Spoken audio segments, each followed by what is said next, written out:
নামাজ জামাতে না পড়লে, জাস্ট টাইম না পড়লে কখনোই আপনি ভালো ব্যবসায়ী হতে পারবেন না, কখনোই আপনার ঘরে বরকত আসবে না। দেখবেন এই নুন আনতে পান্তা ফুরাবে, এই খাবার আনতে বাত ফুরিয়ে যাবে। আপনি দেখবেন নাহলে অসুস্থ, না হলে এই সমস্যা, না হলে ওই সমস্যা।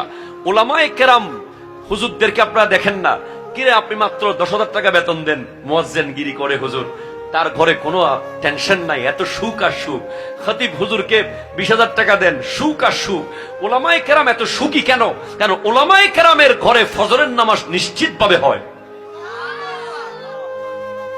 ওলামায়ে কেরাম তাদের বিবি বাচ্চা সবাইকে কঠোরভাবে, এজন্য আমার নবী দোয়া করেছেন আসমান থেকে যে বরকতটা আসে আল্লাহ, এই বরকতটা জাস্ট টাইম ফজরের টাইমে আসে।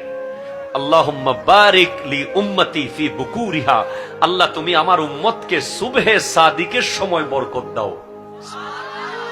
আপনি দিনের অন্য কোন টাইমে বরকত পাবেন, তবে সুবহে সাদিকের যে বরকত, এটা একেবারে কাঁচা, একেবারে তত্ত্বজা বরকত।